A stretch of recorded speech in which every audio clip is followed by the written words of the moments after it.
Well, we're finally getting around to doing today's today's lesson.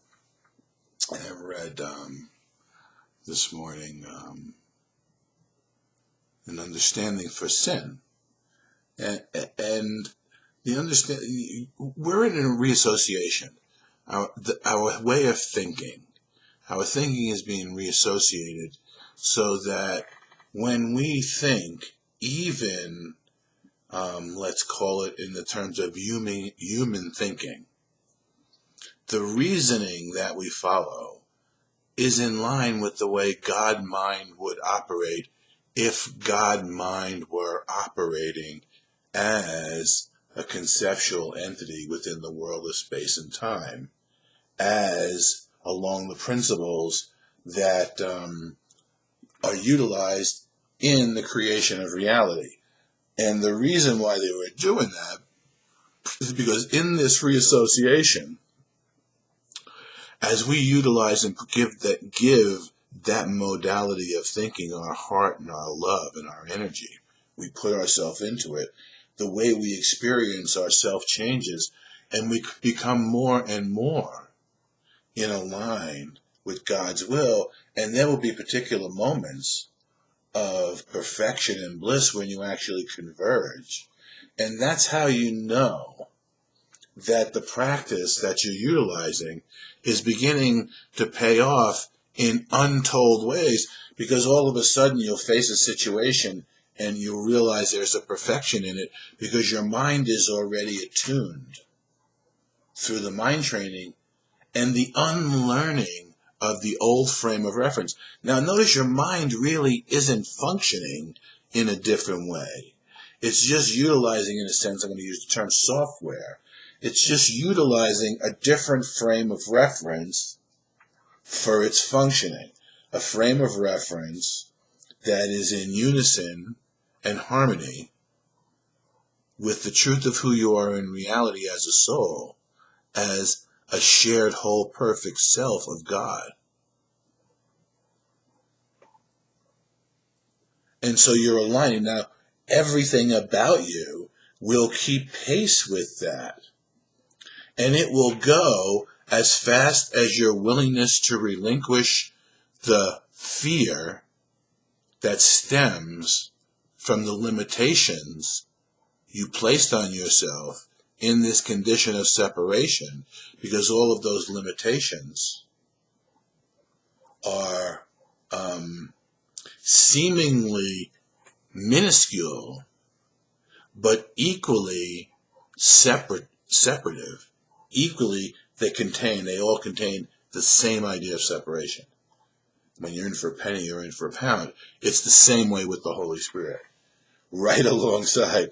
Master Teacher used to try to teach it this way, and it's very difficult to teach conceptual minds what this is until their mind is freed from, in a sense, the confines of what they think are the dimensionalities that are being expressed in the environment that you find yourself in as a social entity in the world of space and time. So your mind learns to think along the lines. And you'll see it, and you'll run into the objections. And that's what he said at the beginning. Everyone says, of course, in love, of course, in love, of course, in love. Yes, but what Jesus said in the beginning is, I can't tell you what love is, because that's way beyond. It's way beyond the ability to tell you what love is, because every time I would use a word in reference of love, in the dualistic condition of the mind that you're asking the question in, contains the opposite of as a possibility and therefore equally real to you. And that's what's not true, and that's why no one can tell you what love is. But you can come to know what love is experientially, because when you experience love, the condition that I just talked about as being attended by an equally opposite, yet possibly and completely true, as much as the idea that the opposition presents, both can be true. That's the dualistic nature of the mind. When you experience true love, you'll notice in the immediacy of it, and this is, oh man, I can get into a great talk of why we can't hold on to our enlightenment, but we can certainly allow it to be an ever-revealing, ever-renewing event of life, of our daily activities. Okay, so, oh, okay.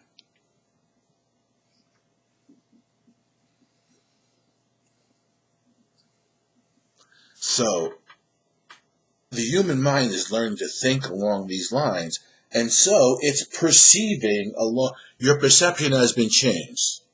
And for me, what became obvious is, in my old way of thinking, everything ended in death. And in my new way of thinking, my new perception, all I can see is the working out of eternal life and salvation, no matter which way I turn. I may not always agree with it or feel comfortable with it, but I know that when I don't agree with it and I don't feel comfortable with it, those are opportunities for me to heal my mind and open up to an experience. It doesn't matter whether they prove me wrong or not. What I'm allowing myself is points in time when I open to the experience. Now, when I begin to operate from that frame of reference, then what's going to begin to happen to you is you're just going to be walking along in the midst of your day, and all of a sudden your mind, which is being freed from the guilt and the fear, will suddenly spring into a spontaneous experience of seeing something in the perfection, because the split in your mind no longer is the operating principle,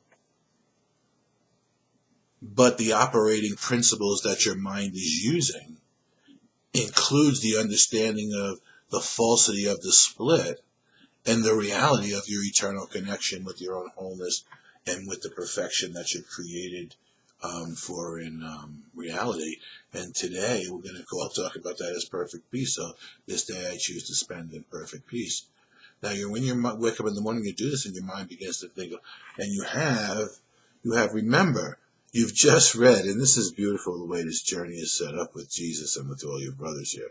You have just read a section about sin, and you understand the nature of what sin is as Jesus is speaking about sin, not utilizing, not overlaying your preconceived notions on the words that Jesus uses to speak to you, but freeing your mind of all your preconceived notions, because all the preconceived notions of the human mind are associated with guilt and fear because of the idea of separation. Those are the mechanisms of illusion. When you begin to reassociate your mind by undoing the false association, and then spending the time reassociating our minds and realigning ourselves by the principles of truth, what happens is, in the disassociation from the false, is the automatic beginning reassociation, and because you're a seamless garment, you don't even notice sometimes the progress until one day you're walking along, and all of a sudden you view something in the perfection and love and light of the peace of God, and you realize that your mind has been made different by your own willingness to participate and do these practices, listen to the guidance, and it's never really cost you anything. And now the result begins to pay off. Now you've utilized forgiveness successfully, so that you've experienced yourself more and more in a condition of loss, of fear and guilt and loss, a condition of loss of loss. He uses that term in the Course. You're losing your idea of loss. There's a new understanding of one of the ways in which cancer cells heal, and it's much similar and in alignment with the way the thought system of the Course in Miracles operates within your own mind and heart. So because you foster a condition within yourself, wherein which the cancerous thoughts, the cancerous cells, no longer have a climate that they can survive in, because you've enhanced the natural healing abilities that come with the acceptance of the truth. Okay, now, so what begins to occur in healing is, and if they're finding out with cancer that's being healed by a lot of different herbal methods, including CBD and cannabidiol and stuff like that. What happens is your mind, much like your body, fosters a condition wherein which the false thoughts no longer have an environment that they can prosper in. And so they turn against themselves and feed off themselves until there's nothing left. And the more you practice forgiveness, the more you eliminate the ability for them to have space and time within your environment and your system. And then they just begin to dissipate, and you naturally shed them. A friend of mine who's learned to heal through vibrational methods, and she was given a tool, an instrument to use, and what she learned, because what she was told at the beginning about the healing that was going to happen in her, because it's always about us. And I know it's for me too in certain ways. There's a particular way in which the lesson, she helped me understand something I go through myself. Okay. What she learned was, because of her own fear of healing and yet being a healer, because of your own fear of healing and yet having advanced along the way enough to be a teacher of God, because of your own remaining fear of God and yet having eliminated enough fear and guilt where you're heading to the point where the revelation of the Father and the Son are one, because the fear has been limited enough where the Holy Spirit knows you're ready. Or because you had that revelation and you're working to integrate the totality of that fear, you're creating an environment within yourself wherein which these other thoughts no longer have the ability to survive, because there's no longer value. And when they're gone, they're simply gone, because there's no place for them to be held within you yet. And that's much how Jesus underwent the purification of his own heart and mind, until he says at the end, when he talks about, why there wasn't a body, he no longer held illusions about himself, so there was no longer a body to bear truth to his illusions. And that's where we're all headed, to various degrees, until it's a totality, and we learn it in individual moments, individual seconds. This day I choose to spend in perfect peace. It does not seem to me that I can choose to have but peace today. And yet my God assures me that his Son is like him himself. Let me this day have faith in him who says I am God's Son. And let the peace I choose be mine today, bear witness to the truth of what he says. So it's a system. Now this is incredible when you actually begin to pay attention how Jesus uses the language to interweave the flow of reality into the flow of the English, and constantly bring you around from who you are through the Father, the reception of that, back to the gratitude to the Father and the grace of the Son, and the integration of the return to your natural inheritance and natural creative potential. So as we do what we do here through forgiveness, we're aligning and converging with how we operate in reality, where there is no duality that would necessitate the need to learn once again, because there would be nothing that we could forget it for in place of. It's whole and singular, if you're getting my drift. God's Son can have no cares and must remain forever in peace of heaven. True. Now, what we're being told is, because of the nature of the operation of our mind and the healing that's taking place, we are integrating back into our mind the fact that God's Son can have no cares and must remain forever in the peace of heaven. By operating under those laws here in mind, by forgiving ourselves when we see that we aren't, and when we carry that with us as we go, look upon our brothers from that new perspective and allow them to be doing that, whether they understand they're doing that or not, so that we see the commonality, and in those common moments we have a miracle. And that's because we're forgiving ourselves, and all of a sudden you'll see the perfection in the miracle, and everything will appear changed. And I can't explain this or teach it, but it's true. There's a brightness. There's a brightness that occurs in these moments, like a flash.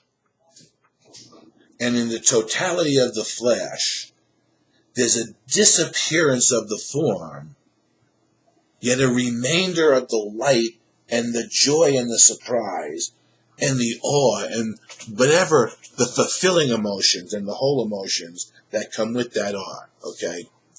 Now, the brightness, the apparent brightness within the perceived illusion wherein which this will happen, that brightness will seem to fade because this entirety of illusion is a denial of the reality of that brightness, and yet you will be brighter in your association with your own mind. Do not feel bad or condemn yourself or judge yourself when you feel you've lost that brightness. That is how this integrates. You bring it back to the point where it's recognizable and you know it's there, and then in the next burst you'll see that it never went anywhere, and you'll begin to understand why you could have never lost who you are as light, why the light could never have left you, and why this is just a simple reintegration in the humility of remembering the truth of who we are and the reality of our creation, and giving that choice to spend in perfect peace today.